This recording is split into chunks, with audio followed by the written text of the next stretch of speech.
तो श्रीमद् भगवद गीता हमारा मुख्य ग्रंथ है, हमारा सनातन धर्म का, जिस पर हाथ रख के कोर्ट में भी कसम खाते हैं कि मैं जो कुछ बोलूँगा सच बोलूँगा, सच के सिवा कुछ नहीं बोलूँगा, है ना। मूवीज़ में देखते हैं ना, इस तरह से होता है। एक्चुअल में तो सब झूठ ही बोलते हैं।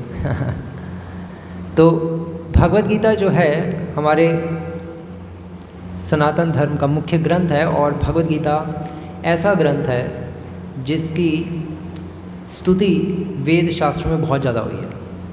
इसको गीतो उपनिषद भी कहा जाता है। क्यों कहा जाता है? क्योंकि इसमें सारे उपनिषदों का भी सार है, वेदांत सूत्र का भी सार है, और वेदों का सार है। प्रत्येक शास्त्र में जो जो लिखा है वो सब कुछ भगवद गीता में है, और जो जो अन्य शास्त्रों में नहीं है वो भी भगवद गीता में है। भगवद गीता ऐसा शास्त्र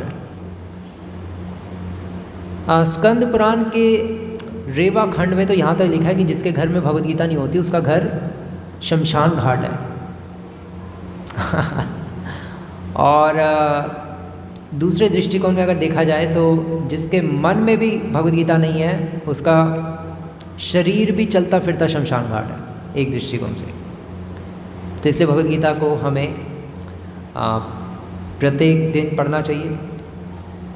गीता महात्म्य में ऐसा लिखा है, एक्चुअली गीता महात्म्य 3 प्रकार के गीता महात्म्य हैं। एक गीता महात्म्य पद्म पुराण में आता है, एक गीता महात्म्य वराह पुराण में आता है, एक गीता महात्म्य आदि जगत गुरु शंकराचार्य ने लिखा है। और आदि जगत गुरु शंकराचार्य मीन्स साक्षात शिव जी। और शिव जी कौन है? शिव जी वैष्णव नाम यथा शंभु, सबसे टॉप मोस्ट भगवान कृष्ण के भक्त, सबसे उच्च कोटि के अगर कोई भक्त हैं भगवान कृष्ण भगवान विष्णु के, तो वो हैं शिव जी।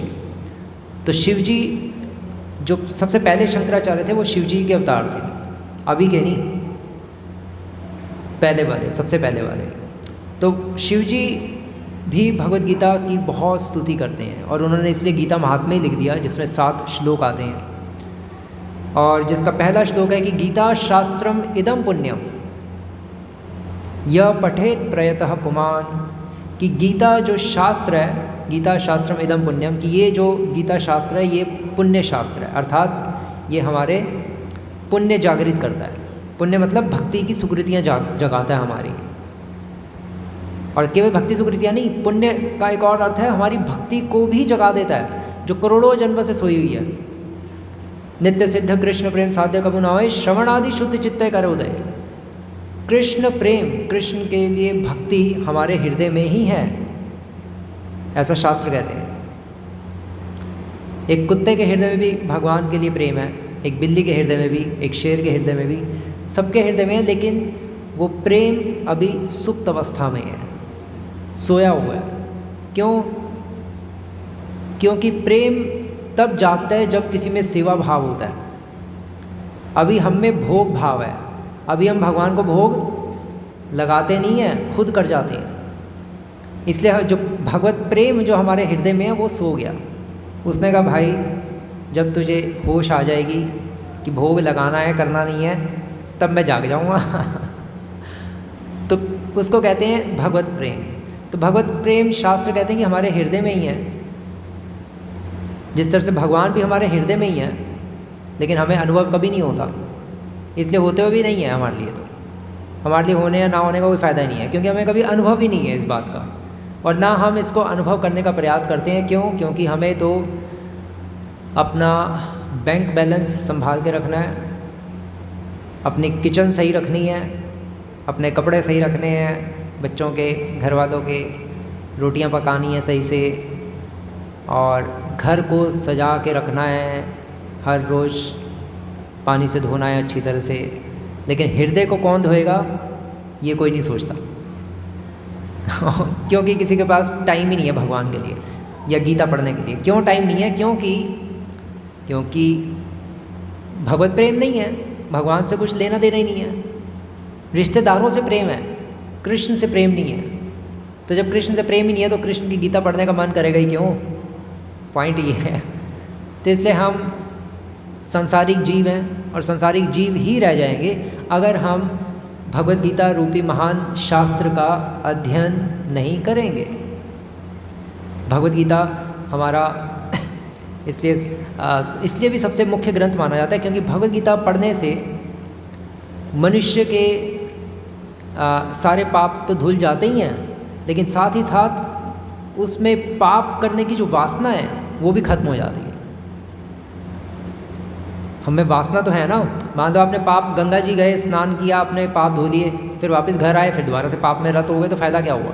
लेकिन भगवद गीता रूपी गंगा में जो स्नान करता है उसके पाप तो धुल जाते हैं और पाप करने की जो इच्छा है वो भी खत्म हो जाती है जड़ से ही। इसलिए भगवद गीता रूपी गंगा में स्नान करना चाहिए। वैष्णवी तंत्र सार में भगवद गीता का एक नाम गंगा भी है, भगवद गीता को गंगा भी कहते हैं। एक्चुअली भगवद गीता के 17 नाम बताए गए हैं। 17 नाम वैष्णव तंत्र सार में श्लोक आता है कि गंगा गीता च सावित्री, सीता सत्या पतिव्रता, ब्रह्मवल्ली ब्रह्म विद्या, त्रिसंध्या मुक्त गेहिनी। इसको ऐसे हम बोल सकते हैं, गंगा गीता च सावित्री, सीता सत्या पतिव्रता, ब्रह्मवल्ली ब्रह्म विद्या, त्रिसंध्या मुक्त गेहिनी, अर्धमात्रा चिदानंदा, भवग्नि भ्रांति नाशिनी, वेदत्रयी परानंदा, तत्वार्थ ज्ञान मंजरी। तो ये भगवद गीता के 17 नाम वैष्णव तंत्र सार में दिए हैं और इन 17 नामों में एक नाम भगवद गीता का है गंगा। गंगा क्यों? क्योंकि वो गंगा जी की तरह हमारे सारे पाप धोती है और जड़ से भी उखाड़ फेंकती है, पाप वासना भी खत्म कर देती है। भगवद गीता का एक नाम सीता भी है। इन 17 नामों में सीता भी आता है क्योंकि सीता देवी जिस तरह से भगवान राम की परम प्रिय थी, उसी तरह से गीता भी भगवान को परम प्रिय है और जो भगवद गीता को पढ़ेगा वो भी भगवान का परम प्रिय हो जाएगा। और भगवद गीता का एक नाम है भगवद गीता का एक नाम गीता ही है। क्यों? क्योंकि इसको भगवान ने गाया और गाया तो एक्चुअली कब भगवद गीता एक्चुअली भगवान ने बोली कब? लोग कहते हैं भगवद गीता भगवान ने युद्ध के अंत में बोली, कोई कहते हैं शुरू में बोली, कोई कहते हैं 5 मिनट में बोली है। वो तो व्यासदेव जी ने ऐसे 45 मिनट लिख के और भगवद गीता को इतनी बड़ी बना दिया, मोटी सी बुक बना दिया। वो तो 5 मिनट में बस गीता बोल दी थी। लेकिन नहीं, भगवान कृष्ण ने भगवद गीता 45 मिनट्स अप्रॉक्सीमेटली बोली थी कुरुक्षेत्र के युद्ध स्थल से पहले। और फिर गीता सुनने के बाद अर्जुन गीता भूल भी गया था एक बार, पूरा उसका ब्रेन वॉश हो गया था। फिर उसने बाद में दोबारा भगवान को, भगवान मुझे गीता सुनाइए, आपने कहा क्या था, मैं भूल ही गया। जब युद्ध हो गया, महाभारत का सब कुछ हो गया, फिर भगवान ने दोबारा से गीता बोली, उसका नाम है अनुगीता, वो श्रीमद् भागवतम में आती है। लेकिन उसको हम, उसमें वो बहुत शॉर्ट में है, उसको हम ज़्यादा नहीं सिग्निफिकेंस देते। बट एक उद्धव गीता भी है, उद्धव जी को भगवान कृष्ण ने गीता बोली थी। वो गीता के श्लोक अलग है, वो गीता एक डेप्थ में बोली थी, एक गहराई में, मतलब उसको एक रस विचार से गीता को प्रस्तुत किया था। ये तो तत्व विचार से है, इस तरह से समझ सकते हैं। तो ये गीता महात्म्य जो शंकराचार्य ने जो लिखा है उसमें लिखा है कि गीता शास्त्रमिदं पुण्यम, कि ये जो गीता रूपी शास्त्र का जो पाठ करता है, या यह पठेत प्रयतः पुमान, जो मनुष्य इसका पाठ करता है, विष्णु पदम अवाप्नोति, वो विष्णु के परम धाम अर्थात वैकुंठ को प्राप्त होता है। ये कुंठा जगत है, यहाँ पे एंग्जाइटीज़ हैं, चिंताएं हैं, बालावस्था क्या है वो, बालावस्था क्रीड़ासक्ता, युवावस्था तरुणी असक्ता, वृद्धावस्था चिंताग्रस्ता। जब बच्चा होता है, बच्चा किसमें आसक्त होता है? क्रीड़ा असक्ता, वो खेलने कूदने में आसक्त होता है। जब वो जवान होता है तो युवती असक्ता, तो स्त्री में आसक्त होता है, गर्लफ्रेंड बॉयफ्रेंड। और जब वृद्धावस्था आती है तो मनुष्य चिंताग्रस्ता, चिंताएं घेर के बैठ जाती हैं। मेरा क्या होगा, मेरे तो दांतों में दर्द हो रहा है, मेरा क्या होगा, अरे मेरा घुटना, अरे मेरी पीठ, और मेरा पोता, मेरी पोती, बस करते करते बुढ़ापे में फिर कुछ चंद जो दिन बचे होते हैं वो भी ऐसे बीत जाते हैं, टाइम वेस्ट हो जाता है। क्योंकि हम अपनी इस जो rare human form of life है इसका ध्यान नहीं रखते। ये मनुष्य जीवन मिला है अथातो ब्रह्म जिज्ञासा, भगवान के बारे में जिज्ञासा करने के लिए, और हम भगवान के बारे में जिज्ञासा ना करके अपने रिश्तेदारों के बारे में जिज्ञासा करते रहते हैं और क्रिकेटर्स के बारे में जिज्ञासा करते रहते हैं, ऋतिक रोशन के बारे में सोचते रहते हैं, हीरो हीरोइन के बारे में मूवीज़ देखते हैं, न्यूज़ चैनल देखते हैं कि यूक्रेन में क्या हो गया और रशिया ने यूक्रेन पे क्यों अटैक कर दिया। ठीक है, कर दिया, बट पॉइंट ये है कि अटैक हम पर भी हुआ है, हम भी कोई अटैक से बचे नहीं हैं। ये भी हमें ध्यान रखना चाहिए। हम पर किसका अटैक हुआ है? माया ने अटैक किया हुआ है। माया भव रोग रूपी हम बीमारी से सब ग्रस्त हैं और इस बीमारी से छूटने का कोई सोचता ही नहीं है। तो इसलिए रशिया ने यूक्रेन पे अटैक किया नहीं किया कोई बड़ी बात नहीं है हमारे लिए, हम वैष्णव के लिए, क्योंकि हमें पता है कि अटैक तो हम पर पहले ही हुआ है। माया के अटैक से कौन बच सकता है? और माया का अटैक सबसे खतरनाक अटैक है। रशिया तो अटैक करेगी 1 महीने के लिए, 2 महीने के लिए, लेकिन माया ने अनादिकाल से हमारे पे अटैक किया हुआ है। क्यों? क्योंकि हमने भगवान की सेवा करने के लिए मना किया और निकटस्थ माया झपटियाँ धरी। माया रूपी जेलर ने हमें इस जेल में बंद कर दिया। ये साइलेंट पे करना आता है किसी को तो कर दो इनका फ़ोन। तो माया रूपी जेलर ने हमें इस भौतिक संसार रूपी जेल में बंद कर दिया। इसको कहते हैं मटेरियल वर्ल्ड। ये जहाँ पे अभी हम बैठे हैं ना, इसको मटेरियल वर्ल्ड कहते हैं। इसके परे, इसके बियॉन्ड एक और जगत होता है, उसका नाम है एंटी मटेरियल वर्ल्ड, जहाँ पे कोई चीज़ मैटर से नहीं बनी, स्पिरिट से बनी है। वहाँ प्रत्येक वस्तु आत्मा से बनी है, यहाँ प्रत्येक वस्तु पृथ्वी जल अग्नि वायु आकाश से बनी है। तो हमें उस जगह जाना है एंटी मटेरियल वर्ल्ड में। उसको स्पिरिचुअल वर्ल्ड भी कहते हैं, उसको आध्यात्मिक जगत भी कहते हैं, उसको गोलोक वृंदावन भी कहते हैं, उसको वैकुंठ जगत भी कहते हैं। यहाँ पे कुंठा है, वहाँ पे कोई कुंठा नहीं है, वैकुंठा। तो हमें वैकुंठ में जाना है। वैकुंठ हमारा गंतव्य स्थान है। जिस तरह से मछली पानी में रहती है, उसी तरह से हम सब भगवान के धाम वैकुंठ में रहने वाले प्राणी हैं। यहाँ के रहने वाले लोग नहीं हैं हम। और क्योंकि हम यहाँ पे रह रहे हैं इसलिए हमें दुख मिल रहा है। मछली को अगर पानी से बाहर निकाल दो तो मछली तड़पती है।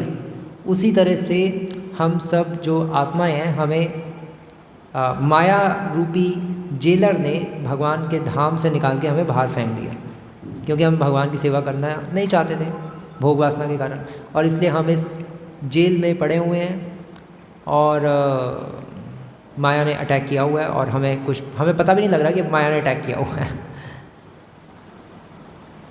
माया जिस पर अटैक करती है उसमें काम, क्रोध, लोभ, मोह, अहंकार, ईर्ष्या, ये सारी चीज़ें आ जाती हैं। जब बच्चा होता है उसमें ये चीज़ें इतनी नहीं होती, जैसे जैसे बड़ा होता है तो उसमें काम, क्रोध, लोभ, मोह सब आ जाता है।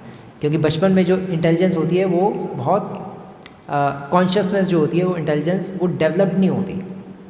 ऐसे पेड़ पौधे भी हैं, पेड़ पौधों में जो चेतना है वो पूर्ण रूप से प्रकाशित नहीं होती। पेड़ पौधे भी जीवात्मा है ना, इसलिए कहते हैं पेड़ों को काटना नहीं चाहिए अननेसेसरली। आप बीच में से काट सकते हो जलाने के लिए लकड़ी को, लेकिन जड़ से नहीं उखाड़ना चाहिए, वो ऑफेंस है, पाप है वो। तो पेड़ पौधों में भी चेतना होती है लेकिन पूर्ण रूप से विकसित नहीं होती। फिर पेड़ पौधे और पहाड़, इनमें जो चेतना है वो उसको कहते हैं मूक चेतना। गूंगे हैं वो बोल नहीं सकते। अगर आप उनको मारोगे पेड़ों को, वो कुछ बोल नहीं पाएंगे। दर्द होगा बट बोल नहीं पाएंगे। दर्द भी बहुत कम होता है क्योंकि कॉन्शियसनेस ज़्यादा डेवलप नहीं है ना, लेकिन होता है। और पहाड़ भी जीवात्मा है। गोवर्धन पर्वत भगवान कृष्ण ने उठाया था, वो कौन है? भगवान के हरिदास वरेयो, भगवान के महान भक्त कहलाते हैं गोवर्धन जी। तो पेड़ पौधे पहाड़, इनकी जो चेतना है, जो कॉन्शियसनेस है वो बहुत कम डेवलप्ड है। उसको कहते हैं मूक चेतना। उससे अधिक चेतना डेवलप्ड है पशु पक्षियों की, उनकी चेतना थोड़ी अधिक उन्नत है। उनको पता लगता है अगर उनको आप मारो, गाय को अगर आप मारो, या तो है ना स्लॉटर हाउस होते हैं ना सब, गाय कसाई खाने बोलते हैं, तो गाय को मारना तो महापाप है, क्योंकि गाय हमारी माँ है और बैल हमारे पिता हैं। वो आजकल लोगों को पता नहीं लगता क्योंकि आजकल दूध मदर डेयरी से आता है या वेरका से आता है और गेहूँ और चावल हमारे चक्की से आते हैं या अन्नपूर्णा से आते हैं या शक्ति भोग से आता है। तो इसलिए आजकल हमें पता नहीं लगता कि बैल हमारा पिता है और गाय हमारी माता है, क्योंकि गाय हमें दूध देती है और बैल हमें अन्न उगा कर देता है। इसलिए भी बैल की आजकल इसलिए भी इम्पोर्टेंस कम हो गई है क्योंकि ये एज ऑफ मशीन्स है, ट्रैक्टर आ गए हैं, इसलिए हमें पता नहीं लगता कि बैल हमारा पिता है। क्योंकि पहले ज़माने में बैलों के द्वारा खेती होती थी और इसलिए बैलों की रिस्पेक्ट होती थी। आजकल तो बैलों को छोड़ देते हैं। मनुष्यों में ये रिवाज है कि घर में बेटा हो तो खुश होते हैं, बेटी हो तो दुखी होते हैं। और ऐसे ही जब बैल होता है तो दुखी होते हैं, उसमें उल्टा है। गाय बछड़ी होती है तो बहुत खुश होते हैं, अरे गाय हो गई क्योंकि दूध देगी। हमेशा अपने स्वार्थ में घुसे हुए हैं हम, अपने बारे में, सुख के बारे में सोचते रहते हैं और उसके दृष्टिकोण से फिर हम कुछ चीज़ लाइक करते हैं, कुछ चीज़ डिसलाइक करते हैं। बैल हुआ तो छोड़ दिया सड़कों पे, गांव में ऐसे ही होता है। और गाय हुई तो रख ली क्योंकि दूध देगी। मुर्गी अंडा देती है पीछे से, पीछे का हिस्सा रख दो, आगे से काट दो, ये आगे से खाती है, बहुत पैसे वेस्ट होंगे। तो ये कलयुग के लोग हैं। और वो कलयुग के लोग कौन है? वो हम सब ही हैं जो बैठे हुए हैं, हम सब। हम सब हमेशा अपने बारे में सोचते हैं, अपने स्वार्थ के बारे में। स्वार्थी हैं हम, स्वार्थी नंबर 1 हमसे कोई। वैसे स्वार्थी नंबर 1 तो भगवान है। भगवान हर चीज़ में नंबर 1 है। भगवान अगर स्वार्थी भी बनना चाहे तो उसमें ही नंबर 1 है। हम स्वार्थी नंबर 2 या 3 हो सकते हैं, लेकिन हम हैं 1 नंबर के गिरे हुए इंसान। अधम है हम, अधम। यह प्रीति रहित तो अधमा, पद्म पुराण में आता है कि श्रुत्वापि नाम महात्म्यम यह प्रीति रहित तो अधमा, कि जिसकी भगवान के नाम में प्रीति नहीं होती वो व्यक्ति अधम है। जिसका भगवान का नाम लेने का कभी मन नहीं करता, और हम सबका नहीं करता, तो इसलिए हम सब कौन हैं? गिरे हुए लोग हैं, पतित हैं, नीच हैं, नीच। लेकिन हम अपने आप को श्रेष्ठ मानते हैं।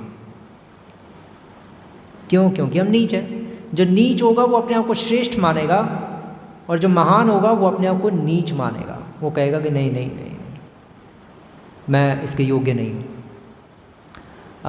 तो हमारा जो रिलीजन है सनातन धर्म, ऐसे और भी अन्य रिलीजन है, जैसे क्रिश्चियन रिलीजन, इस्लाम रिलीजन और जुडाइज़म, जिसको यहूदी धर्म भी कहते हैं। तो यहूदी धर्म के जो प्रवर्तक थे उनका नाम था मोसेस, मूसा जिसको कहते हैं हिंदी में।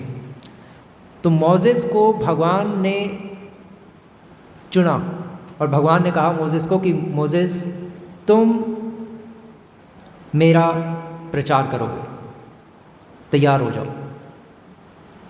तो जो मोसेस थे, जिनको हिंदी में मूसा कहते हैं, वो जो मूसा थे उन्होंने कहा नहीं नहीं भगवान, मैं नहीं, मैं आपका प्रचार करने के योग्य नहीं हूँ, मैं तो बहुत गिरा हूँ, मैं पापी व्यक्ति हूँ, आप मुझे मत चुनिए, मैं इसके योग्य नहीं हूँ। लेकिन जो क्यों ऐसा मोसेस क्यों सोचे थे और भगवान ने उनको ही क्यों चुना? इसलिए क्योंकि Moses was the humblest person in this world. ऐसा कहा जाता है कि मोसेस परम दीन व्यक्ति थे पूरे संसार में। लगभग 4500 साल पहले हुए थे, तो सबसे दीन व्यक्ति थे। और दीन व्यक्तियों को भगवान चुनते हैं अपने प्रचार करने के लिए। अर्जुन भी क्योंकि दीन था, इसलिए भगवान कृष्ण ने उसको भगवद गीता बोलने के लिए चुना और अर्जुन को भ्रम में डाल दिया, उसको माया में डाल दिया। अर्जुन एक बिल्कुल सिंपल लेमैन बन गया और एक साधारण व्यक्ति की तरह, सांसारिक जीव की तरह, सांसारिक मनुष्य की तरह क्वेश्चन पूछ रहे हैं कि भगवान बताइए मुझे क्या करना है, क्या नहीं करना, मैं तो कंफ्यूज हो गया हूँ, ये मेरा तीर कमान है, मैं तो नहीं कुछ युद्ध कर सकता, आपको मारना तो मार दीजिए, मैं तो नहीं मार सकता, मेरे से तो धनुष बाण नहीं चलेगा। एक्चुअली भगवान कृष्ण ने भी चाल चली। चाल मीन्स अर्जुन के हित के लिए। भगवान की हर चाल जीवात्माओं के हित के लिए होती है। तो भगवान कृष्ण ने जब अर्जुन ने कहा कि भगवान मेरा रथ दोनों सेनाओं के मध्य में स्थापित कीजिए, तो भगवान कृष्ण ने जानबूझकर अर्जुन का रथ भीष्म पितामह और द्रोणाचार्य के समक्ष लाकर खड़ा कर दिया। और उन दोनों को देखकर तो ये पागल ही हो गया, क्योंकि भीष्म पितामह और अर्जुन, और क्योंकि भीष्म पितामह और द्रोणाचार्य अर्जुन के परम प्रिय गुरु थे दोनों। है ना, गुरु और दादाजी थे ना। भीष्म पितामह तो 800 साल लाइफ थी उनकी। भीष्म पितामह को किन के पुत्र थे भीष्म पितामह? गंगा पुत्र, गंगा जी के पुत्र थे। क्योंकि वशिष्ठ ऋषि ने श्राप दिया था 8 वसुओं को, और उन 8 वसुओं को श्राप दिया कि तुम मनुष्य बन जाओ। वसु मतलब समझ लो एक तरह के देवता। तो 8 देवताओं को वशिष्ठ जी ने श्राप दिया। क्यों दिया? क्योंकि उन 8 वसुओं ने वशिष्ठ जी की जो गायें थी उसको चुरा लिया था। क्योंकि उनकी जो उन ऋषियों की जो 8 वसु जो थे, 8 वसुओं की जो पत्नियां थी, अप्सराएं जो थी, उन्होंने कहा कि हमें ये गायें चाहिए, तो उन्हें चुरा लिया। और फिर इसलिए फलस्वरूप वशिष्ठ जी ने उनको श्राप दे दिया, उनको जब पता लगा कि इन्होंने मेरी गायें चुरा ली। तो गायें चुराई थी वैसे एक ऋषि ने, उसका नाम क्या था, आई थिंक एक वसु ने चुराई थी, उनका नाम था, स्किप कर गया माइंड से। तो उन्होंने गाय चुराई थी और बाकी सब ने हेल्प की थी, सहमति दी थी। तो इसलिए फिर वशिष्ठ जी ने श्राप दिया, 7 को श्राप दिया, लेकिन एक को श्राप प्रॉपरली दिया कि ये लंबे टाइम तक रहेगा पृथ्वी पे, बाकी तुम सबकी मुक्ति जल्दी हो जाएगी, तुम जैसे गंगा जी तुम पर कृपा करेंगे। तो इसलिए फिर गंगा जी के 8 पुत्र हुए, वसु जो थे 8 पुत्र हुए। और फिर गंगा जी ने शांतनु से जब शादी करनी थी तो शांतनु से पहली रिक्वेस्ट की थी, एक प्रॉमिस की थी, है ना, कि अगर मैं कभी कुछ गलत करती हूँ तो मुझे कभी टोकना मत, मैं कुछ भी करूँ मुझे कभी मत टोकना, जैसे टोकोगी मैं चले जाऊँगी। तो इसलिए गंगा जी ने ये पॉइंट रखा, है ना, ये कारण रखा, इस पॉइंट पे शादी करूँगी। और फिर इस तरह से जब जब गंगा जी का बच्चे होते थे तो उन्होंने 7 बच्चों को गंगा जी में जाके अपने में ही जाकर प्रवाहित कर दिया। और ये देखकर शांतनु को बहुत गुस्सा आया, और जब जैसे ही 8वां बच्चा हुआ तो 8वें बच्चे के होने पर गंगा जी जब उसको भी लेकर जा रही थी बहाने अपने पानी में ही, तो जो शांतनु थे उनको गुस्सा आ गया। उन्होंने कहा ये तुम कर क्या रही हो, तुम इतनी गंदी औरत हो, अपने बच्चों को मार रही हो, तुम औरत हो क्या हो, तुम जल्लाद हो। तो ये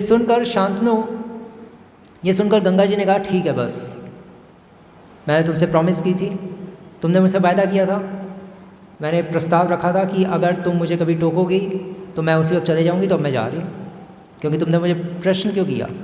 क्योंकि मैं गंगा हूँ और मैं जो कुछ भी कर रही हूँ बहुत सोच समझ के करती हूँ। मैं तो वशिष्ठ जी के द्वारा जिन वसुओं को श्राप मिला था उनको श्राप से मुक्त कर रही थी। उन्होंने ही हमें कहा था कि हम मनुष्य योनि में नहीं जाना चाहते, अगर हम जाएंगे तो हम लंबे टाइम तक नहीं रहना चाहते, तो इसलिए मैं तो उनका उद्धार कर रही हूँ। और ये जो 8वां जो वसु है, नाम याद नहीं आ रहा, 8वां जो वसु है, इसको मैं अब यहीं छोड़ के जा रही हूँ। अब इसको तो लंबे टाइम तक रहना पड़ेगा, इसको मैं लेके नहीं जाऊँगी क्योंकि तुमने मुझे टोक दिया, अब ये यहीं रहेगा। और वही फिर वसु बाद में भीष्म पितामह बने और फिर 800 साल तक रहे, इतना लंबा टाइम वशिष्ठ जी का श्राप था पुराना।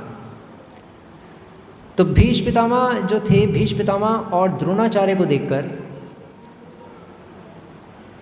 अर्जुन के हाथ पांव फूल गए। जब भगवान कृष्ण ने रथ दोनों के समक्ष लाके खड़ा कर दिया, क्योंकि भीष्म पितामह के हाथों में तो पला पोसे थे अर्जुन और 5 पांडव, वो तो बच्चे थे तो अब अपने दादाजी प्लस गुरु भी हैं और द्रोणाचार्य गुरु भी हैं, इनको मारना बहुत बड़ा पॉइंट था। अपने गुरु पे, अपने पिता पे, दादाजी पे कौन तीर चलाएगा? तो अर्जुन बहुत दुखी था। अर्जुन ने कहा भगवान आप मुझे कैसे कामों में लगा रहे हैं, आप मुझे खून खराबा करवाना चाहते हैं, और वो भी अपने ही गुरुओं का। ये कहाँ की भक्ति है? शास्त्रों में तो लिखा है कि प्रथमस्तु गुरुम पूज्यश ततश्चैव ममर्चनम कुर्वम सिद्धिम अवाप्नोति अन्यथा निष्फलम भवेत्। शास्त्रों में ये लिखा है, हरिभक्ति विलास में आता है कि प्रथमस्तु गुरुम पूज्यस, कि सर्वप्रथम पहले गुरु की पूजा करो। प्रथमस्तु गुरुम पूज्यस ततश्चैव ममर्चनम, और फिर मेरी पूजा करो। कुर्वम सिद्धिम अवाप्नोति अन्यथा निष्फलम भवेत्। अगर ऐसा नहीं करेंगे, क्योंकि गुरु परम आदरणीय होता है, क्योंकि गुरु हमें भगवान के पास जाने का रास्ता दिखाता है। तो शास्त्रों में यहाँ तक लिखा है गुरु की रिस्पेक्ट भगवान की तरह होनी चाहिए। और अर्जुन कह रहे हैं कि भगवान आप मुझे उन्हीं गुरु को मारने के लिए कह रहे हैं? आप भगवान हैं भी कि नहीं? अगर हम अर्जुन की तरह होते तो यही कहते कि आप भगवान हैं भी कि नहीं। हमें तो इसी पे डाउट आ रहा है, गुरुओं को मारने के लिए कह रहे हैं आप। इसलिए लोग कंफ्यूज रहते हैं कि भगवत गीता में भगवान कृष्ण ने इतना युद्ध और खून खराबा करवा के अर्जुन जो इतने लोगों को मरवाया और उनके गुरुओं को भी मरवाया, कौरवों को भी मरवाया, इतना खून खराबा, 18 अक्षौनी सेना, 11 अक्षौनी कौरवों की तरफ, 7 अक्षौनी पांडवों की तरफ, इतनी अक्षौनी सेनाओं को मरवाया, ये हुआ क्या? ये बहुत लोग कंफ्यूज रहते हैं और कृष्ण पर आरोप लगाते हैं कि इतना खून खराबा करा दिया। और फिर रासलीला करते हैं, डांस करते हैं गोपियों के साथ। ये भगवान है क्या है ये? तो लोगों को भगवान को समझ पाना बहुत मुश्किल होता है। क्यों? क्योंकि वो समझना नहीं चाहते, बस केवल आरोप लगाना चाहते हैं।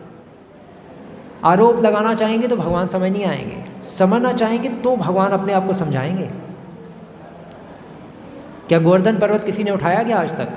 क्या किसी की हिम्मत हुई कि आज तक कोई पर्वत उठा सके?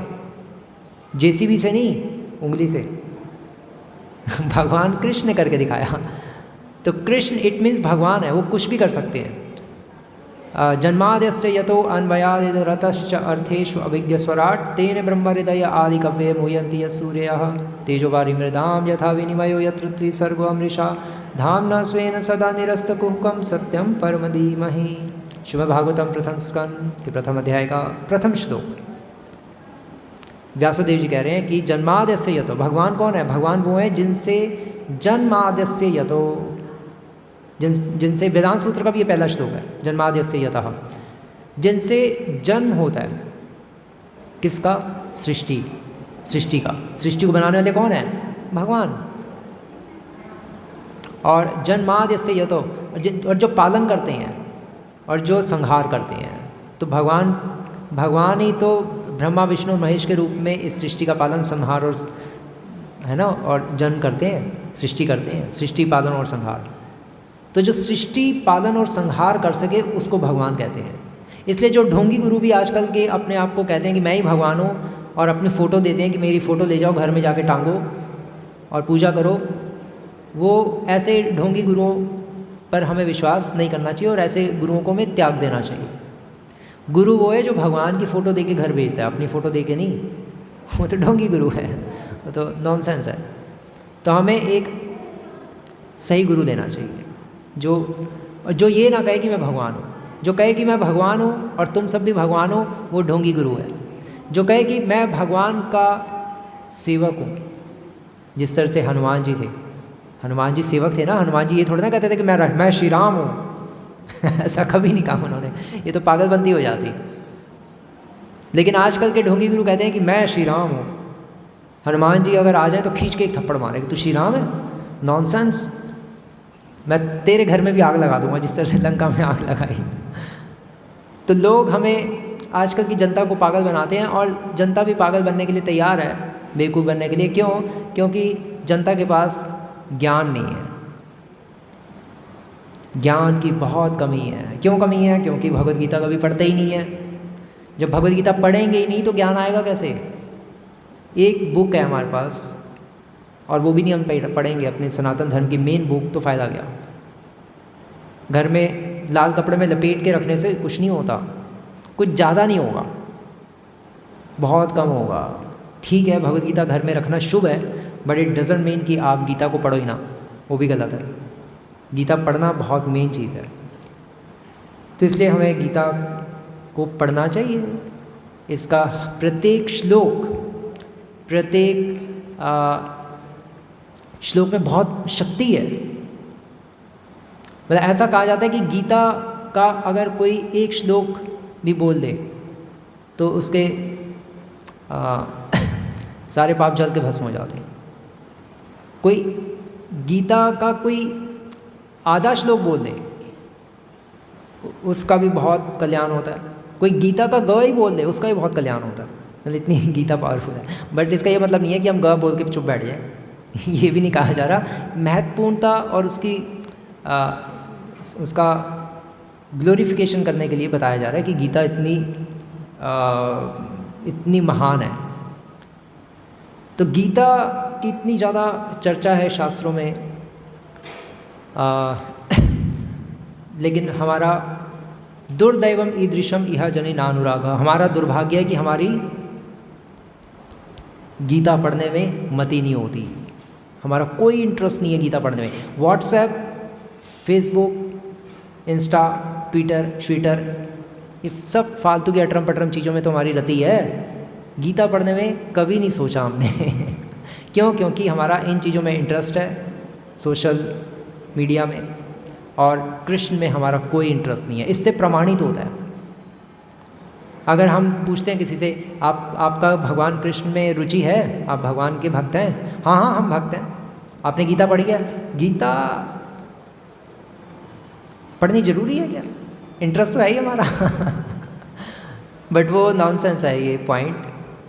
अगर हम अपने किसी से, अपने पति से अगर हम प्रेम करते हैं, एक पत्नी अपने पति से प्रेम करती है और कहे कि, और पति ऑफिस से थका हुआ आए और वो कहे कि पति देव मैं आपसे बहुत प्रेम करती हूँ, लेकिन आप कल से अपने कपड़े खुद धो लीजिएगा और खाना भी ऑफिस जाने से पहले खुद बनाकर जाइएगा और पैक भी कर लीजिएगा, प्रेम बहुत करती हूँ मैं आपसे लेकिन सेवा नहीं करूँगी। तो उसी तरह से हम कहते हैं कि भगवान मैं आपसे बहुत प्रेम करता हूँ, छोटो सो मेरो मदन गोपाल, छोटी छोटी गैया छोटे छोटे गोपाल, मेरो लड्डू गोपाल, लेकिन हे लड्डू गोपाल तू लड्डू खाता रहे, लेकिन मुझे गीता पढ़ने के लिए कभी मत कहियो, वो बहुत बोरिंग लगती है, तेरी गीता बहुत बोरिंग लगती है मुझे पता नहीं क्या कुरुक्षेत्र में बोल दिया, इतनी स्ट्रेस आता है, इतने श्लोक कौन पढ़ेगा, लड्डू खिला दूंगा बस और कुछ नहीं है वो भक्ति नहीं है भक्ति मतलब जिससे आपको प्रेम है उसकी वाणी को समझने का, पढ़ने का मन भी तो करेगा। मान लो अगर यही गीता आपके बेटे का नाम मुकेश है फॉर एग्जांपल, और आपके बेटे ने बोली होती, फिर क्या होता? आप तो चाट जाते इसको एक एक पन्ना आप कहते मेरे बेटे ने बोली है और 10 लोगों को बांटते, ये मेरे मुकेश ने बोली है, मेरे मुकेश की है बोली हुई है, इसको पढ़ दो आप भी, आपका भी कल्याण हो जाएगा। लेकिन भगवान हमें अपना बेटे नहीं लगते, नाम के बेटे लगते हैं, लड्डू गोपाल, बस घर में हम रखते हैं सब, बट उन लड्डू गोपाल की कभी गीता पढ़ते नहीं है, क्योंकि वो लड्डू गोपाल हमें अपने वास्तविक बेटे नहीं लगते। इससे साबित होता है, क्योंकि अगर वास्तविक में सचमुच में हमें अपने अगर बेटा लगता तो हम उसकी गीता चाट जाते। अगर हमारे बेटे ने लिखी होती तो हम पढ़ते नहीं, और 10 लोगों को और रिश्तेदारों को भी देते और अखबार में भी इश्तिहार निकलवाते। लेकिन ये हमें अपने बेटे की नहीं लगती। कृष्ण हमारे बेटे नहीं है, हमारे स्वामी हैं, तो इसलिए स्वामी आप अपनी गीता खुद पढ़ लीजिए और आप अपना ख्याल तो खुद रख ही लेंगे, आप तो भगवान हैं, हमें आपका ख्याल रखने में क्या जरूरत है। ऊट पटांग से विचार और सिद्धांत हमने अपने दिलो दिमाग पर बनाए हुए हैं, छापे हुए हैं, पता नहीं क्या क्या सोचते रहते हैं, अटरम पटरम, इसलिए हमारी भक्ति बढ़ती नहीं है और फिर धीरे धीरे हमें लगता है भगवान है भी कि नहीं। अगर भगवान होते तो मेरा बेटा मुझे छोड़ के ना जाता या मेरा पति मुझे छोड़ के ना जाता फिर ऐसे ऐसे विचार आते हैं और हमारी भक्ति की हानि हो जाती है। अगर हम भक्ति के सिद्धांतों को सही से समझेंगे नहीं तो फिर भक्ति धीरे धीरे खत्म हो जाएगी, हमारी श्रद्धा कम हो जाएगी। सिद्धांत बदिया चित्ते न कर आलस, चैतन्य महाप्रभु कहते थे कि सिद्धांतों को समझने में आलस नहीं करना चाहिए, क्योंकि सिद्धांत अगर हम नहीं समझेंगे तो फिर क्या होगा तो फिर हमें एक दिन भगवान कृष्ण से विश्वास उठ जाएगा। तभी तो लोग कहते हैं कृष्ण करे तो लीला, हम करें तो कैरेक्टर ढीला। फिर ऐसे ऐसे पॉइंट्स आते हैं, ऐसे ऐसे सॉन्ग्स आ जाते हैं गंदे गंदे, और लोग उसमें नाचते हैं, भूल जाते हैं कि हमारी ही सनातन धर्म की बेइज्जती हो रही है सॉन्ग में और हम ही उस सॉन्ग में नाचते रहते हैं। तो ये पागलपंती की पराकाष्ठा पे पहुंच चुके हैं और हमें ये रियलाइज़ ही नहीं होता। हमारी हालत बहुत घटिया है। चैतन्य महाप्रभु है ना, 500 वर्ष पूर्व चैतन्य महाप्रभु हुए थे। श्री कृष्ण चैतन्य राधा कृष्ण आई अन्य राधा कृष्ण का मिलित अवतार। तो चैतन्य महाप्रभु एक बार जब साउथ इंडिया की यात्रा में गए तो वहाँ पर वो श्रीरंगम पहुँचे।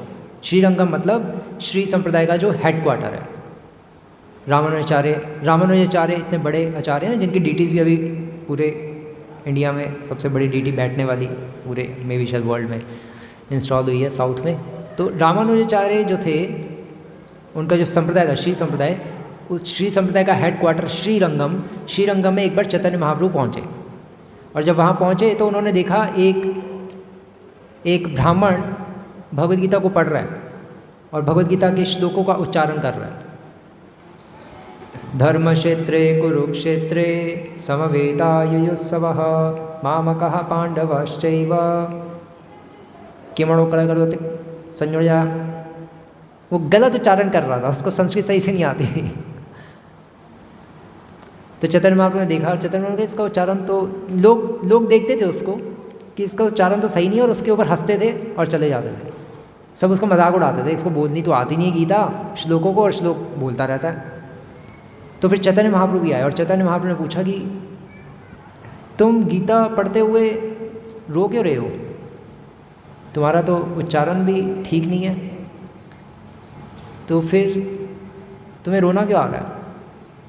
तो उसने कहा मेरे गुरु का ऑर्डर है, मेरे गुरु जानते थे कि मुझे गीता सही से पढ़नी नहीं आती, तब भी उन्होंने कहा कि तुम गीता पढ़ो फिर भी, इसलिए मैं तो उनके केवल उपदेश का पालन कर रहा हूँ और उसके फलस्वरूप पता नहीं मुझे अपने आप ही रोना आ रहा है, क्योंकि मैं जब गीता पढ़ता हूँ तो मुझे गीता के श्लोक बहुत अच्छे लगते हैं और मुझे तो बस ये गीता पढ़ते हुए बस यही नज़र आता है कि भगवान कृष्ण अर्जुन के रथ को चला रहे हैं और अर्जुन भगवान के पीछे बैठा हुआ है।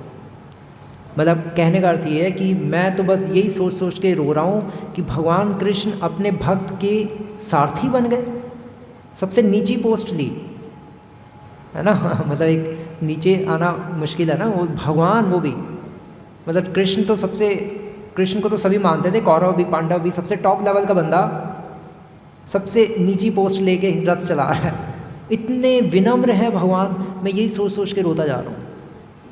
तो उसमें भावनाएं अपने आप आ गई, क्यों? क्योंकि वो गुरु के ऑर्डर का पालन कर रहा था, गीता पढ़ने का प्रयास कर रहा था, चाहे समझ आ रही थी या नहीं आ रही थी, उसको अपने आप ही उसमें कृष्ण भक्ति के भाव उपज गए, उसके हृदय में प्रकट हो गए, क्योंकि वो अपने गुरु के ऑर्डर्स का पालन कर रहा था। श्वेताश्वतर उपनिषद में लिखा है कि यस्य देवे परा भक्तिर् यथा देवे तथा गुरौ तस्येत कथित ही अर्थ प्रकाशन्ते महात्मनः। कि यस्य देवे परा भक्ति, कि जिसकी देव में परम भक्ति है, देव मतलब कृष्ण देवम भवन्तं वन्दे, भगवान कृष्ण में जिसकी प्रगाढ़ भक्ति है, यस्य देवे परा भक्ति यथा देवे तथा गुरौ, और जितनी भगवान कृष्ण में भक्ति है उतनी ही गुरु में भी है। तस्येत कथित ही अर्थ, गुरु में भी है मतलब गुरु के वचनों में भी प्रगाढ़ श्रद्धा है। वो जो कहेंगे मेरे परम हित के लिए कहेंगे, असली गुरु, ढोंगी गुरु नहीं, वो भी पहचानना पड़ेगा हमें नहीं तो लोग फिर ढोंगी गुरुओं के साथ चिपके रह जाते हैं। चाहे ढोंगी गुरु पकड़े भी जाएं तब भी उनके साथ लगे रहते हैं। तो हमें आंखें बंद करके नहीं चलना, हमें एक सही प्रामाणिक गुरु की खोज करनी है। उसके भी लक्षण होते हैं, वो भी गीता में। अब हम गीता पढ़ेंगे नहीं तो फिर घर में नकली नोट ही तो ले आएंगे 500 का मतलब नकली गुरु ले आएंगे, हम नकली गुरु के पास चले जाएंगे। अगर हम शास्त्रों को नहीं पढ़ेंगे तो फिर ठगे जाएंगे। तो इसलिए शास्त्रों का अध्ययन करना, या पढ़ नहीं सकते तो एटलीस्ट सुनना बहुत ज़रूरी है। इसीलिए हमने 3 दिन की कथा का आयोजन किया कि आप सबको सुनने का अवसर मिले, क्योंकि जब तक हम सुनेंगे नहीं तब तक हम अपनी दुनिया में ही पता नहीं क्या क्या सोचते रहेंगे, अपनी खिचड़ी बनाते रहेंगे और अपने ख्याली पुलाव में पता नहीं क्या कुछ भी दुनिया सोचती रहती है। तभी तो फिर अमिताभ बच्चन को भी भगवान बना के उसकी पूजा करते हैं। रजनीकांत का मंदिर बन गया, अमिताभ बच्चन का मंदिर बन गया साउथ इंडिया में। फिर ऐसे ऐसे काम होते हैं सब, क्योंकि अपने मन से चल रही है दुनिया। तो हमें वैसा सेवक नहीं बनना, वैसा श्रद्धालु नहीं बनना, हमें भगवान कृष्ण का एक शुद्ध भक्त बनना है, जो भगवान की वाणी से भी लगाव करे, है ना। जैसे मैंने एग्जांपल दिया, अगर आपके बेटे ने लिखी होगी तब तो आप इसको एक एक पेज को अच्छी तरह पढ़ोगे, क्योंकि मेरे बेटे ने लिखी है। लेकिन भगवान कृष्ण ने लिखी है, भगवान कृष्ण ने बोली है, आप पढ़ नहीं रहे। भगवान ने बोली है, किसने देखा है भगवान को मन में हमारे यही चल रहा है, तभी तो हम पढ़ नहीं रहे। बाहर से हम श्रद्धालु हैं, बाहर से हम बहुत भक्ति करते हैं, बट भगवान की गीता में रुचि नहीं है, तो इट मीन्स हमारी भगवान में अधिक रुचि नहीं है, बहुत कम रुचि है। लेकिन रुचि है, क्योंकि अगर रुचि भी नहीं होती बिल्कुल भी तो यहाँ पे भी आके नहीं बैठते। तो ये पॉइंट है। और हमें गीता कैसे पढ़नी है? गीता हमें मन लगाकर पढ़नी है। मन लगाकर मीन्स हर रोज़ भगवत गीता का अध्ययन करना चाहिए। नित्यम भागवत सेवया, हर रोज़ गीता पढ़नी चाहिए। एटलीस्ट हर रोज़ एक श्लोक पढ़ना चाहिए। एक श्लोक, आपको संस्कृत नहीं आती कोई प्रॉब्लम नहीं है, ये भगवत गीता यथारूप है, इस्कॉन की भगवत गीता है ना, पूरे वर्ल्ड में फेमस है। आप इस भगवत गीता का पीछे से ले सकते हैं, स्टॉल में मिल रही है। आप इस भगवत गीता के हर एक श्लोक का हिंदी में अनुवाद भी है और फिर उसकी व्याख्या भी है। व्याख्या मीन्स कमेंट्री, मतलब अगर अनुवाद हिंदी में जो है उसको पढ़ के भी समझ नहीं आ रहा कि भगवान कृष्ण क्या कहना चाह रहे हैं, तो फिर उसको और विस्तार से समझाया भी हुआ है। तो संस्कृत का श्लोक पढ़ने की जरूरत नहीं है, आप केवल एक हिंदी में केवल श्लोक पढ़िए, उसका केवल अनुवाद पढ़िए और उसका तात्पर्य पढ़िए, तो उससे फिर भगवान में आपकी आसक्ति होगी, और भगवान में आसक्ति होगी तो आपका घर छूट जाएगा। ऐसा नहीं हो, घर नहीं छूटेगा। लोग सोचते हैं कि गीता पढ़ के हमारा घर छूट जाएगा, भक्ति करने से हमारा घर छूट जाएगा, हमें घर छोड़ना पड़ेगा। नहीं, ये सब फालतू की बातें हैं। भक्ति करने के लिए, गीता पढ़ने के लिए घर छोड़ने की ज़रूरत नहीं है। अर्जुन युद्ध छोड़कर जंगल में जाना चाहता था। जब अर्जुन ने देखा कि भीष्म पितामह, द्रोणाचार्य और सारे कौरव हैं, इन सबको मुझे मारना पड़ेगा, तो अर्जुन ने कहा मैं युद्ध नहीं करूँगा, मैं अपने रिश्तेदारों का खून करूँगा। तो इसलिए अर्जुन कह रहा था मैं जंगल जा रहा हूँ भगवान, मैं जंगल जाके तपस्या करूँगा, इनको नहीं मारूँगा मैं, चाहे ये मुझे मार दें लेकिन मैं इनको नहीं मारूँगा, क्योंकि ये गंदे हैं, मैं थोड़ा ना गंदा हूँ। अर्जुन के लॉजिक्स बहुत अच्छे थे, परफेक्ट लॉजिक्स थे। चैप्टर 1 में, अध्याय 1 में अगर आप पढ़ेंगे गीता तो आपको अर्जुन बिल्कुल सही लगेगा, और जब सही लगेगा तब फिर भगवान भी सही लगेंगे। अगर अर्जुन सही नहीं लगेगा तो फिर गीता समझ भी नहीं आएगी। तो इसलिए गीता हम पढ़ेंगे तब तो चीज़ें हमारे यहाँ पे घुसेंगी। तो ये तो आज मैं एक ब्रीफ इंट्रोडक्शन दे रहा हूँ भगवद गीता का, कि गीता है क्या, कैसे पढ़ने की महत्वपूर्णता क्या है। बाकी तो मैं 2 दिन और डेप्थ में इसको बताऊँगा भगवद गीता को क्या क्या चीज़ें हैं। और तो मैं पॉइंट ये बता रहा था कि हमें गीता इस तरह से नहीं पढ़नी। हाँ, एक स्टोरी बताता हूँ। एक ब्रह्मचारी था, जैसे हम ब्रह्मचारी हैं, ऐसे एक ब्रह्मचारी था। उसके गुरु वो पहाड़ों पे रहते थे, है ना, पहाड़ पे मतलब गांव में रहते थे। तो वो ब्रह्मचारी अपने गुरु के यहाँ पढ़ने गया हुआ था। फिर गुरु ने कहा कि गीता पढ़ो। उसने कहा जी गुरु जी गीता पढ़ूँगा। गुरु जी के एक आदेश दे के चले गए। अब वो ब्रह्मचारी रोज़ गीता पढ़ता था, लेकिन एक चूहा आता था उसकी गीता को कुतरने। जब भी वो इधर उधर कहीं जाता था जंगल में लकड़ी काटने या सोता था, तो गीता कुतर देता था चूहा उसकी झोंपड़ी में आके। तो उसने कहा यार गीता कुतर रहा है, ऐसे करता हूँ बिल्ली रख लेता हूँ। उसने बिल्ली रख ली। उसने कहा चूहे को खा जाएगी। फिर उसने बिल्ली रख ली। फिर उसके बाद उसने देखा कि बिल्ली रोती रहती है, इसको दूध भी तो चाहिए। तो उसने कहा मैं क्या करूँ, गीता तो बच गई लेकिन अब इसके पेट का क्या है, तो दूध चाहिए इसको। फिर उसने कहा कि चलो एक गाय ले आते हैं, गाय से इसका दूध, गाय से इसको दूध मिलता रहेगा और मुझे भी मिल जाएगा। तो वो जो ब्रह्मचारी था वो गाय ले आया, और गाय से फिर बिल्ली को दूध मिलने लग पड़ा, और बिल्ली चूहे से भगवद गीता की रक्षा करने लग पड़ी। फिर उस गाय में उसका पूरा ध्यान चला गया, और सारा दिन उसको गाय की सेवा करने में लग जाता था। लेकिन गुरु का आदेश था कि गीता पढ़ना, तो गीता को पढ़ने का उसको टाइम ही नहीं मिल पा रहा था, बहुत कम मिल पा रहा था। तो उसने क्या किया, उसने एक लेबर रख लिया, एक गाय का रखवाला रख लिया कि ये गाय की रक्षा करेगा, सारा दिन दूध निकालेगा, गाय की सेवा करेगा। गाय के लिए एक सेवक रख लिया, और मैं अपना आराम से बैठ के गीता पढ़ूँगा। तो उसने वो रख लिया गाय का रखवाला, लेकिन वो सही से सारा दिन सेवा नहीं करता था, बीच बीच आके सो जाता था 2-2 घंटे। गाय का दूध लेट हो गया, गाय को खाना नहीं खिलाया। अब उसके ऊपर एक सुपरवाइज़र भी तो चाहिए। तो उसने कहा मैं क्या करूं। तो उसने कहा ऐसे करता हूं, मैं शादी कर लेता हूं, और मेरी पत्नी तो होगी, वो देखती रहेगी इस लेबर को, इस सेवादार को वो देखती रहेगी, और वो गाय की सेवा करता रहेगा, गाय बिल्ली की सेवा करेगी, बिल्ली चूहे से भगवद गीता की रक्षा करेगा। तो मेरा काम हो गया, मैं आराम से फिर गीता पढ़ूँगा। तो उसने शादी कर ली तो फिर बच्चे भी हो गए और फिर भगवद गीता छूट गई। और फिर उसने देखा कि अब पैसे भी तो चाहिए इनको पेट पालने के लिए, अपनी वाइफ का, अपने बच्चों का। तो फिर वो शहर शिफ्ट हो गया। फिर उसके गुरुजी आए कई सालों बाद, उसने कहा कहाँ गया वो ब्रह्मचारी। लोगों ने कहा वो तो शिफ्ट हो चुका है शहर कब का। अच्छा शिफ्ट हो गया, ऐसे कैसे? मैंने तो उसको गीता पढ़ने के लिए कहा था अकेले बैठ के। तो फिर उसको पता चला कि गुरुजी आए, वो शहर से भागा आया। उसने गुरुजी को साष्टांग दंडवत प्रणाम किया। गुरुजी महाराज, गुरुजी ने कहा भाई प्रणाम तो ठीक है, ये क्या हो गया तुम्हें? शादी करके बैठे हुए तुम, गीता पढ़ने के लिए कहा था, कहाँ है गीता? उसने कहा गुरुजी आपकी आज्ञा का मैं आज तक पालन कर रहा हूँ, आज तक गीता पढ़ता हूँ मैं। थोड़ा कम पढ़ पाता हूँ, मैं पढ़ता जरूर हूँ। क्योंकि चूहा कुतर रहा था, उसके लिए मुझे बिल्ली लानी पड़ी, बिल्ली के लिए गाय के लिए लेबर के लिए अपनी वाइफ, और फिर वाइफ के साथ बच्चे हो गए। फिर इन सबको मैं कैसे करता? फिर इसलिए मैं शहर में शिफ्ट हो गया, क्योंकि उनका फिर पेट भी तो पालना था। नहीं, गीता मैं ज़रूर पढ़ता हूँ डेली, थोड़ी डेली पढ़ता रहता हूँ। कभी टाइम नहीं भी मिलता, लेकिन पढ़ता नहीं है। गुरु ने कहा भाई, तो मैं पॉइंट ये स्टोरी इसलिए बता रहा हूँ कि हमें गीता इस तरह से नहीं पढ़नी। हमें गीता मन लगा के पढ़नी है और हर रोज़ अच्छी तरह पढ़नी है। गीता को समझना है। गीता में जो भगवान कह रहे हैं, मतलब यूँ समझिए कि आपका बेटा ही बोल रहा है। अब बेटा बोल रहा है तो फिर तो अच्छी तरह पढ़ोगे ही। क्या लिखा मेरे बेटे ने? मान लीजिए आपका बेटा मोदी है फॉर एग्ज़ाम्पल, तो फिर क्या करोगे आप? फिर मोदी की प्रशंसा करते रहोगे हर जगह। ऐसे आपका बेटा कृष्णा है और कृष्णा ने गीता बोली है, भगवद गीता, तो इसकी प्रशंसा हर जगह करनी चाहिए ना। और उस प्रशंसा को करना ही प्रचार कहते हैं। अभी जैसे मैं कर रहा हूँ, मैं प्रचार कर रहा हूँ ना भगवान का।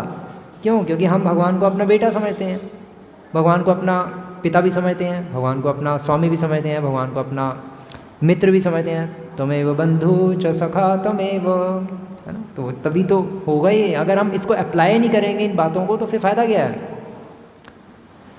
तो इसलिए हमें गीता सावधानी पूर्वक और मन लगाकर और एज इट इज़ जैसे गुरु ने कहा है वैसे पढ़नी चाहिए, तब तो हमारा कल्याण होगा, अदरवाइज़ हमारा अकल्याण हो जाएगा। ये पॉइंट है। और भी भाई कई सारी चीज़ें हैं। हाँ, एक मैं चीज़ और बताता हूँ। गीता में लिखा है कि कर्मण्यवाधिकारस्ते माँ फलेषु कदाचन माँ कर्मफल हेतुर्भूर्मा ते संगस्त कर्मणि। भगवद गीता के दूसरे अध्याय का 47वां श्लोक कि कर्म करो, फल की चिंता मत करो। ये गीता में नहीं लिखा, लेकिन लोग सोचते हैं कि गीता का यही श्लोक सबको पता होता है, और इसका अर्थ लोग सोचते हैं कि कहा जा रहा है कि कर्म करो, फल की चिंता मत करो, लेकिन वो भी नहीं कहा जा रहा। गीता में तो कहा जा रहा है कि कर्म करो और फल की चिंता भी करो, क्योंकि बिना फल की चिंता के कर्म नहीं होता। ऑब्वियस है। मान लो आप अगर कहीं नौकरी करने जा रहे हो, या आपने अपनी दुकान या बिज़नेस खोला है, और आपको अगर उसके बदले में कोई पैसे ही नहीं दे रहा, तो आप काम करोगे क्या? नहीं करोगे। आप मूर्ख थोड़े ना हो, तब भी करते रहोगे। तो गीता में भगवान ऐसा नहीं कह रहे कि कर्म करो और फल की चिंता मत करो। नहीं, फल की चिंता तो करनी पड़ेगी, नहीं तो घर कैसे चलेगा? ये ढोंगी गुरुओं ने फैलाया कि फल की चिंता मत करो, तभी लोग भक्ति करने में निरुत्साहित हो जाते हैं। लोग सोचते हैं कि भक्ति करना हमारे लिए प्रैक्टिकल नहीं है, लेकिन भक्ति करना प्रैक्टिकल है।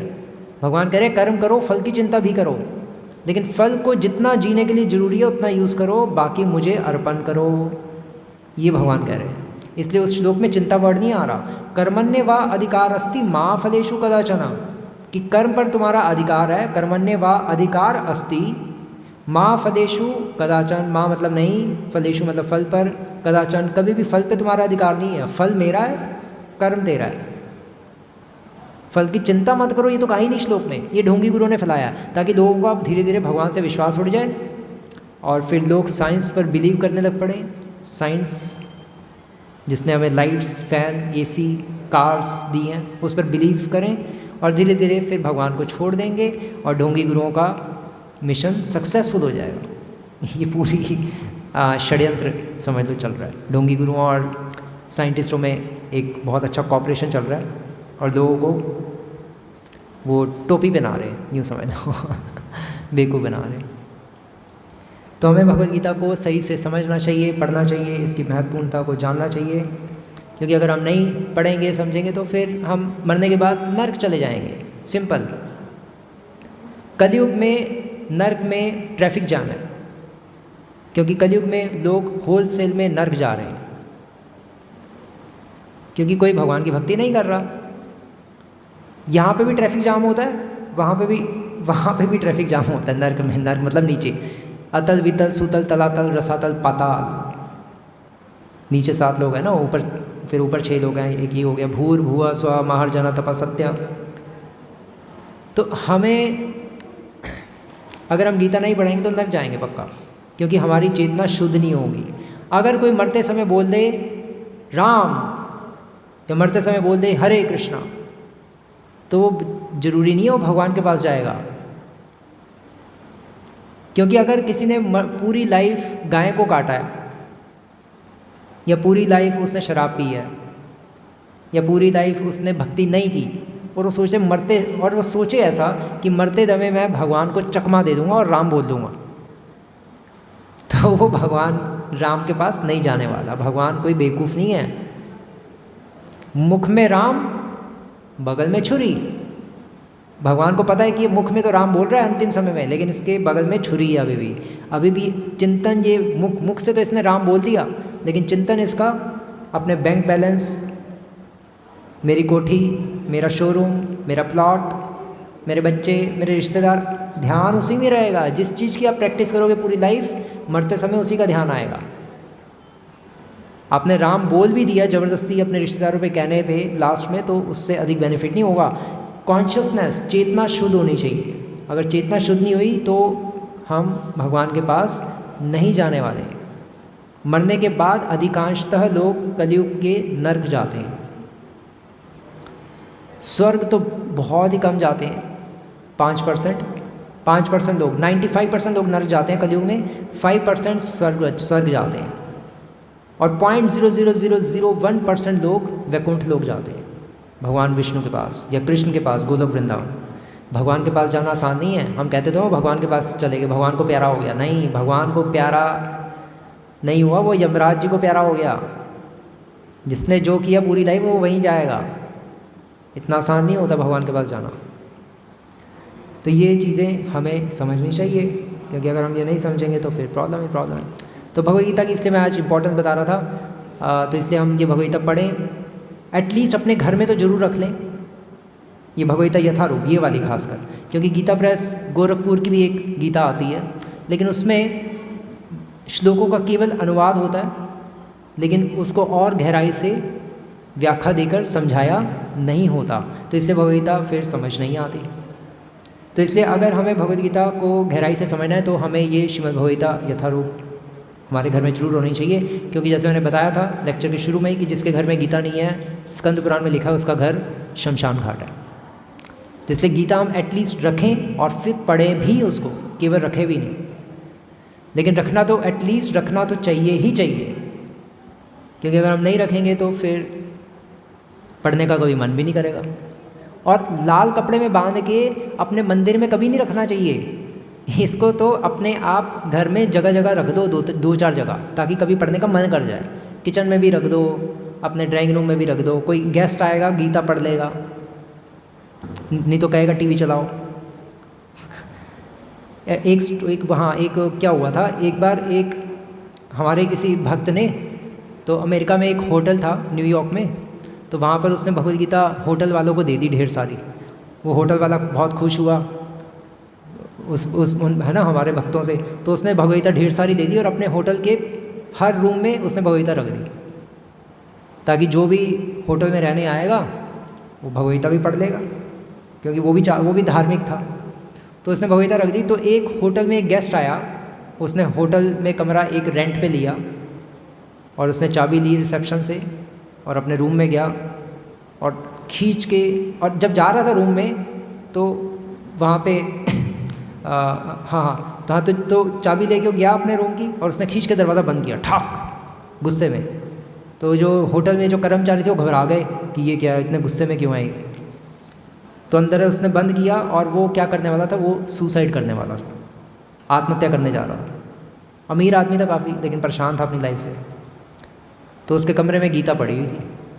उसने देखा ये क्या पड़ा हुआ है, ये क्या है, ये क्या लिखा हुआ है, तुम आत्मा और शरीर नहीं हो। उसका दिमाग खुल गया, मैं आत्मा और शरीर नहीं हूँ। क्योंकि गीता की मुख्य शिक्षा यही है ना। गीता में यही तो मुख्य आ रहा है। अध्याय 2 क्या है, अध्याय 2 में आत्मज्ञान की ही चर्चा है। You are not this body तत्त्वमसि, तुम आत्मा हो, शरीर नहीं हो। तो उसने जैसे ही गीता पढ़ी, 2 लाइनें पढ़ी, उसका दिमाग खुल गया। उसने कहा मैं तो शरीर को मारने जा रहा था, मैं शरीर तो हूँ ही नहीं, मैं कर क्या रहा हूँ। अरे भाई गीता पढ़ के मैं अपनी लाइफ परफेक्ट करूँ, मैं कहाँ संसार में खोया हूँ। उसने गीता उसी वक्त पढ़नी शुरू कर दी, बस सुसाइड उसका कैंसिल हो गया।